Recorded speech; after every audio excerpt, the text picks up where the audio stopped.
Não sei se os irmãos têm acompanhado as notícias no que diz respeito aos Correios de Portugal. Fala-se muito ultimamente a respeito dos Correios e da mudança dos CTTs, inclusive do fechamento de muitas das estações de CTT.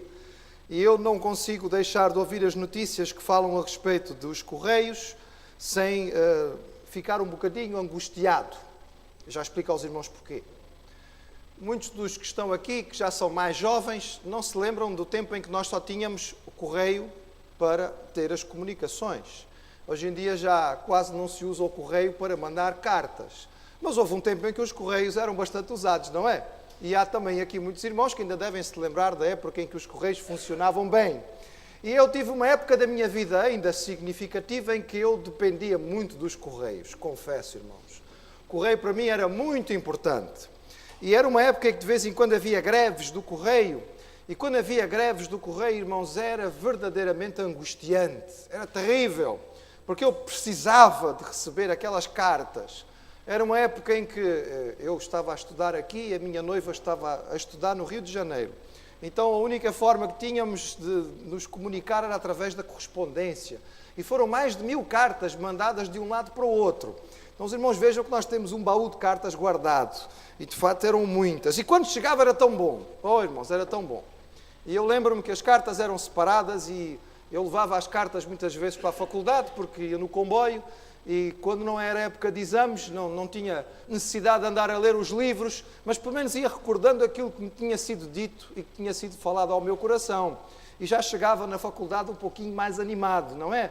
Como era importante ter uma carta de alguém que realmente nos amava. Como seria interessante, irmãos, se um dia desses nós pudéssemos ver o correio aqui da nossa igreja e encontrar uma carta e, procurando o seu remetente, descobrir que ela tinha sido enviada à nossa igreja pelo Senhor Jesus. Já imaginaram? Eu pergunto aos irmãos, se um dia chegasse cá uma carta e nós descobríssemos no remetente que ela tinha sido mandada por Jesus, como é que nós íamos tratá-la? Bem, não é? Talvez nós quiséssemos emoldurá-la, colocá-la ali num local bem visível para toda a gente ver, mas sobretudo era muito importante que nós a lêssemos, relêssemos e guardássemos no nosso coração. Bem, irmãos, talvez não tenha sido escrita para a Terceira Igreja Batista de Lisboa, mas a Bíblia tem 7 cartas que foram escritas ou foram mandadas escrever por Jesus a 7 igrejas, que naquele tempo ficavam na Ásia, aquilo que hoje nós conhecemos como a Turquia. Estas 7 cartas são conhecidas como as 7 cartas das igrejas da Ásia ou as 7 cartas às igrejas do Apocalipse. E estas cartas foram enviadas para igrejas como a nossa. E é por isso que elas são tão importantes para a Igreja de Jesus. E eu vou começar hoje, irmãos, uma série na qual nós vamos olhar para estas cartas e procurar aprender aquilo que o Senhor Jesus disse àquelas igrejas, porque se falou para elas, falou para nós também. E hoje convido os irmãos a abrir as suas Bíblias em Apocalipse, capítulo 2, e olharmos para uma destas cartas, não para pensarmos ainda na sua especificidade, ou seja, nós não vamos hoje olhar especificamente para esta carta como uma das cartas, mas no geral, porque elas têm algo em comum e todas elas nos ensinam algo em comum. Nós vamos ler uma destas cartas e vamos repeti-la depois, na semana que vem, para nós tentarmos ver aquilo que o Senhor fala às igrejas e certamente fala à nossa também e a cada um de nós, porque nós somos a Igreja de Jesus. Apocalipse capítulo 2, a partir do versículo 1, diz assim: Escreve ao anjo da igreja que está em Éfeso. Isto diz aquele que tem na sua destra as 7 estrelas, que anda no meio dos 7 castiçais de ouro. Eu sei as tuas obras e o teu trabalho, e a tua paciência, e que não podes sofrer os maus. Puseste à prova os que dizem ser apóstolos, e o não são, e tu os achaste mentirosos. E sofreste, e tens paciência, e trabalhaste pelo meu nome, e não te cansaste. Tenho, porém, contra ti, que deixaste o teu primeiro amor. Lembra depois de onde caíste, arrepende-te e pratica as primeiras obras. Quando não, brevemente a ti virei, e tirarei do seu lugar o teu castiçal, se não te arrependeres. Tens, porém, isto, que aborreces as obras dos nicolaítas, as quais eu também aborreço. Quem tem ouvidos, ouça o que o Espírito diz às igrejas. Ao que vencer dar-lhe-ei a comer da árvore da vida que está no meio do paraíso de Deus. Como disse, irmãos, hoje nós não vamos pensar nas particularidades desta carta. Vamos pensar na próxima semana. Na próxima semana vamos ver o que estas figuras especiais que aqui estão, 7 estrelas, 7 castiçais, etc., significam. Mas hoje eu queria ver com os irmãos, em modo geral, aquilo que está nesta carta e que está em todas as 7 cartas e que serve para nós como igreja e para as nossas vidas em particular. E a primeira coisa que esta carta me diz, irmãos, é que o Senhor conhece. Ele conhece a nossa situação individual e como igreja. Muitas vezes a nossa percepção nos engana. Muitas vezes nós olhamos à nossa volta e parece que não percebemos muito bem a presença do Senhor. Por vezes há períodos da nossa vida em que parece que não estamos ouvindo claramente a sua voz. E às vezes o nosso coração não está focado nele e por isso nós achamos que parece que as coisas passam despercebidas ao Senhor. Mas se há uma coisa que estas cartas nos dizem claramente é que o Senhor sabe. Ele diz aqui nesta igreja, esta igreja a qual escreve, diz: eu sei o que se passa com vocês. Eu sei o que se passa contigo. Eu sei as coisas boas e as coisas más. Eu sei o que tu tens feito por mim, sei também onde tu tens falhado. Eu conheço. O Senhor está dizendo à sua igreja, a esta, mas à nossa também: eu sei o que se passa no vosso meio.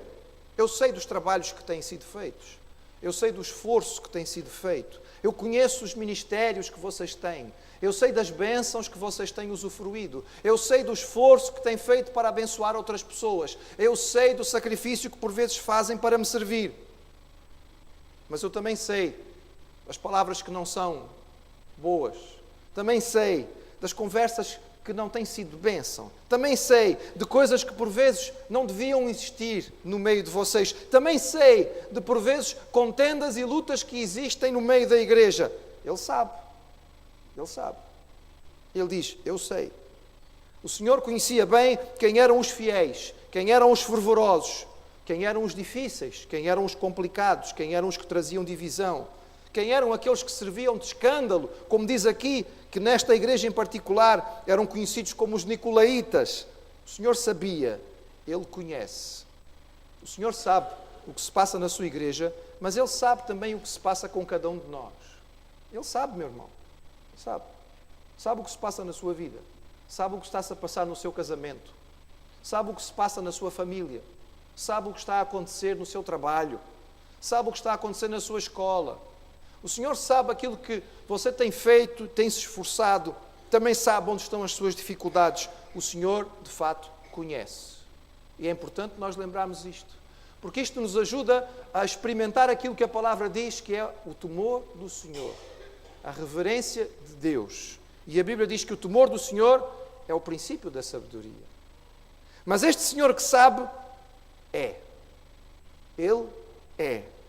Uma das coisas mais interessantes destas cartas, irmãos, é que a cada carta o Senhor Jesus se apresenta, a cada igreja, Ele se apresenta de uma maneira diferente.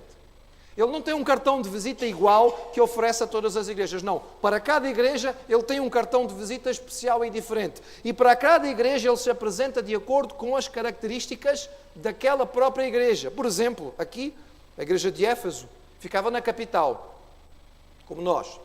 Era a capital da província.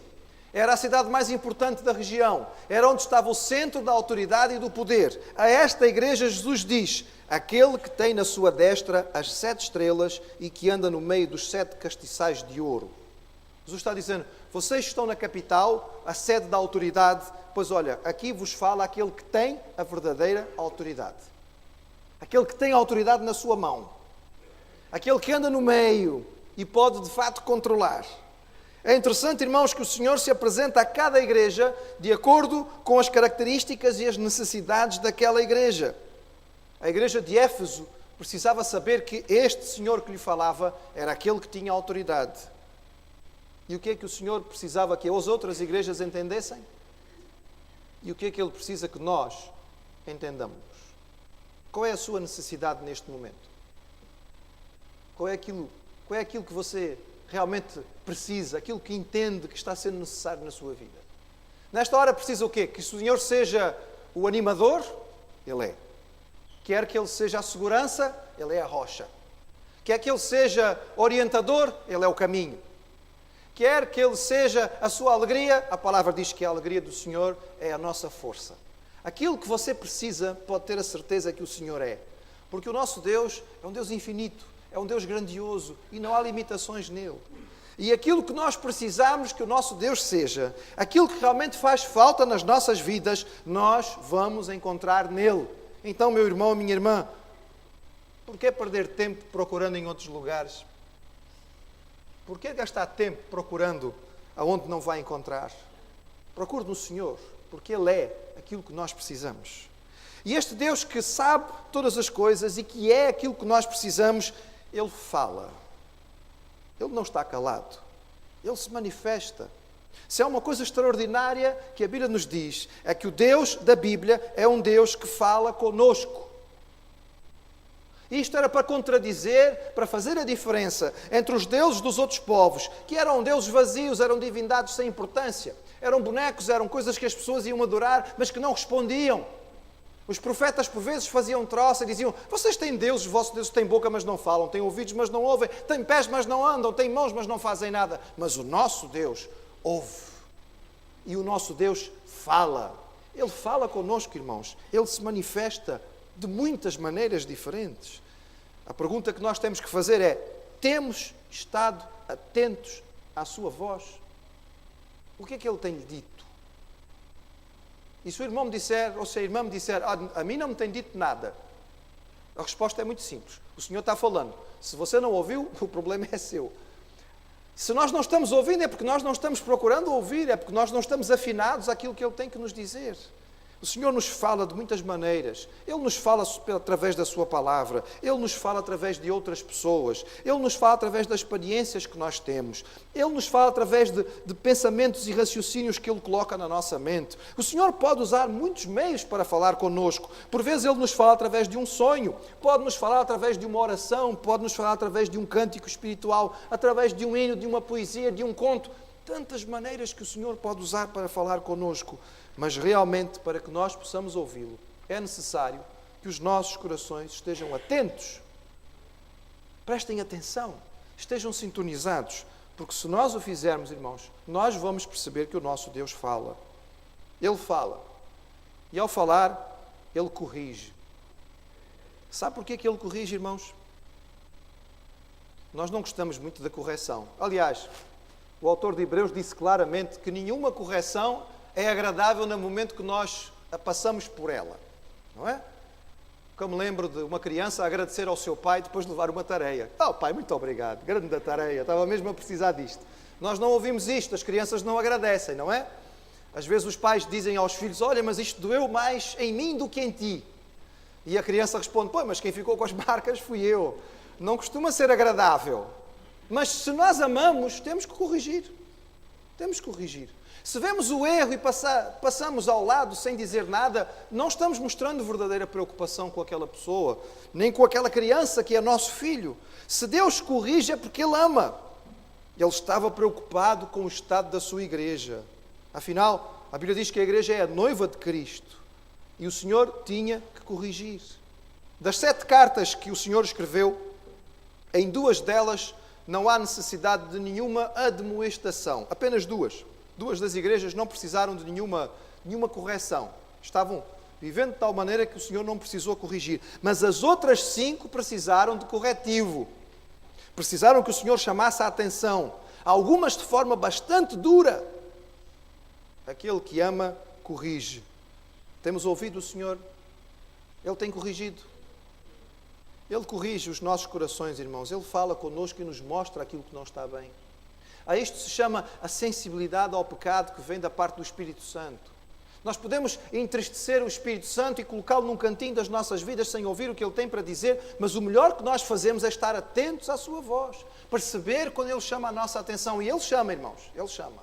Ele nos deu a todos aqueles que moram neste planeta, a todos os seres humanos, uma consciência, que já é uma parte que trabalha em nós. Mas a nós que recebemos o Senhor mais do que a consciência, há também a presença do Seu Espírito, que nos corrige e que nos mostra: isto não está bem.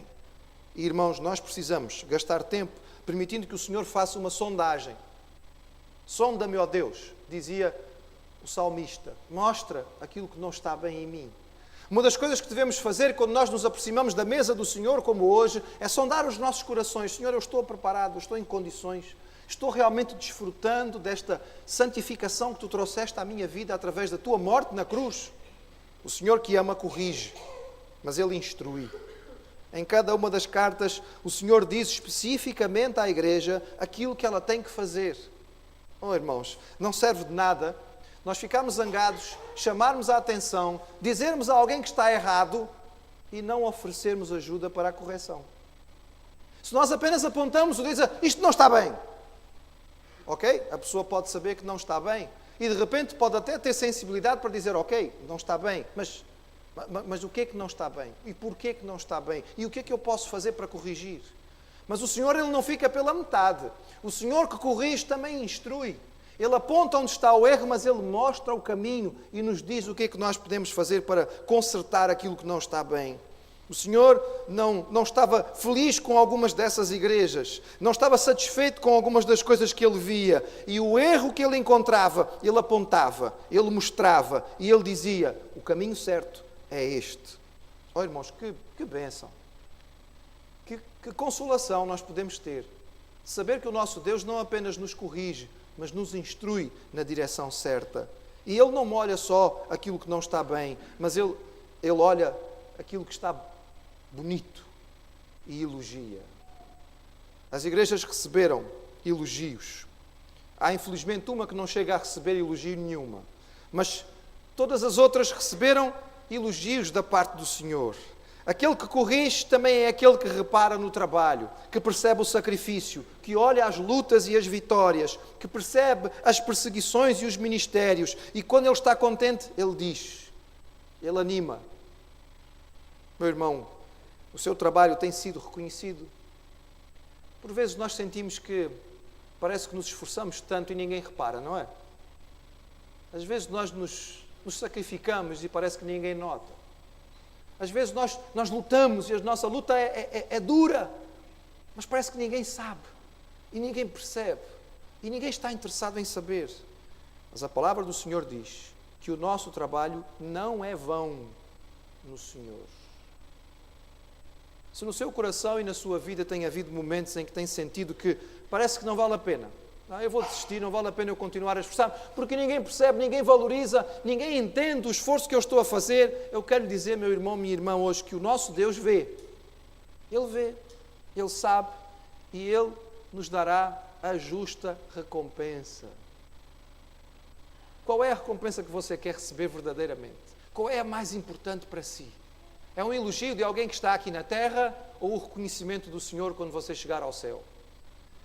Ele traz ao nosso coração contentamento e usa maneiras diferentes de nos abençoar enquanto aqui estamos. E um dia, quando chegarmos à sua presença, oh meu irmão, já pensou que coisa extraordinária? Já pensou, irmã? Podemos chegar à presença do Senhor e quando Ele nos receber de braços abertos e disser: bem está, servo bom e fiel.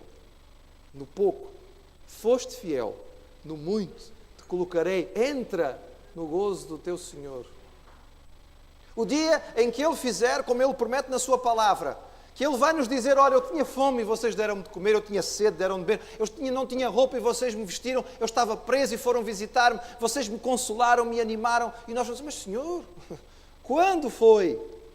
Quando fizeram a um destes pequeninos, a mim o fizeram. Meu irmão tem feito, tem trabalhado, a irmã tem se esforçado, tem servido e por vezes sente que o seu trabalho não é valorizado. Meu irmão, minha irmã, era bom que outros pudessem valorizar. E será bom que a igreja possa valorizar. Mas mesmo que ninguém o faça, saiba que o Senhor sabe. Ele vê e o seu julgamento nunca falha. E Ele vai recompensá-lo e recompensá-la pelo seu trabalho. Porque o Senhor que vê e que conhece e que sabe e que corrige e que instrui e que elogia, promete. A todas as igrejas Ele promete algo muito especial. A todas as igrejas Ele dá a sua garantia. Sabe, irmãos, é bom nós pensarmos no que significa uma promessa. Nós estamos tão acostumados com promessas que não se cumprem, que a promessa tornou-se uma coisa desvalorizada. Essa é uma das estratégias do inimigo. Ele pega coisas que são valiosas e ele as danifica, as banaliza. Por exemplo, amor. A palavra amor, não é? Parece que perdeu muito do seu significado hoje em dia. Não é? Amor, amor. Amor já se tornou uma coisa banal, mas amor é algo tão especial, irmãos. Infelizmente, o diabo banalizou o amor. E a promessa? Promessa é uma coisa especial, irmãos. Promessa é um compromisso. Alguém, quando faz uma promessa, coloca todo o seu peso, tudo aquilo que ele é, tudo aquilo que ele tem, naquilo que ele está a dizer. Não, eu prometo. Eu prometo. Só que o inimigo conseguiu banalizar. E nós estamos tão fartos de promessas que as pessoas não cumprem, não é? As pessoas nos prometem uma coisa e depois nem se lembram que disseram. Mas isso não devia nos tirar a noção desta coisa extraordinária, que é na palavra de Deus, Ele ter tantas promessas para nós. Pense só um bocadinho. Deus o ama o suficiente para se comprometer consigo, fazendo-lhe promessas. Uau! Eu certamente não mereço. Mas Ele fez. E sabe, as promessas que Ele faz nunca falham. Nenhuma. Nenhuma cai por terra. Oh, eu preciso saber as promessas do Senhor. Ganhei, um dia destes, de um membro desta igreja, uma coisa muito bonita e muito boa. Chama-se Caixinha de Promessas. É uma caixinha com versículos bíblicos em pequenas tirinhas de papel, não é? Eu já lembro-me que havia na minha casa, mas passaram-se os anos e eu já não tinha mais nenhuma. E agora ganhei uma. Aquilo é tão bom, irmãos. A gente tira uma caixinha cheia. Tantas promessas que o Senhor tem para nós. Ele faz as promessas que não falham. A cada igreja, a cada servo seu. Meu irmão, começa a vasculhar a sua Bíblia, a procurar. Há muitas promessas que o Senhor tem para si, que talvez não esteja a desfrutar, porque não sabe que elas estão lá. Este Senhor que conhece, que sabe, que vê, que elogia, que corrige, que instrui, que promete, está a caminho. Ele já vem a caminho. Já está chegando. A Bíblia diz que o Senhor vem. E o livro do Apocalipse foi escrito para nos dizer que Ele vem. É por isso que a igreja responde: ora, vem, Senhor Jesus. Maranata, chega. Nós queremos que Tu venhas. Ele está vindo, irmãos. Está vindo. Ele está vindo e Ele vai chegar para cada um de nós. Pode ser que chegue individualmente. Quando Ele nos chama, chegou para nós. Pode ser que Ele chegue para todos nós juntos e sejamos arrebatados como igreja e levados à presença do Senhor. Mas uma coisa nós podemos ter certeza: Ele vem. Porque a sua promessa é esta e ela não falha. Assim como na sua primeira vinda Ele prometeu ao seu povo que viria. E muitos daqueles que esperavam, talvez a certa altura achavam, bem, já não vai vir o Messias. Mas Ele veio. Nós não sabemos a hora, não sabemos a data, mas isso nós sabemos: o Senhor vem. E é por isso que nós queremos estar preparados. Porque a hora que Ele vai chegar, nós não sabemos. Se soubéssemos, não é? Se soubéssemos. Podíamos arrumar a casa, não é? Essa seria a primeira coisa que as irmãs iam querer fazer. Aspirar tudo, deixar tudo bonitinho, sem pó, porque Jesus vai chegar amanhã de manhã. Mas nós não sabemos, irmãos. Então o melhor é estar preparados. Talvez a casa não precise estar aspirada, mas o nosso coração precisa estar preparado para a chegada do Senhor.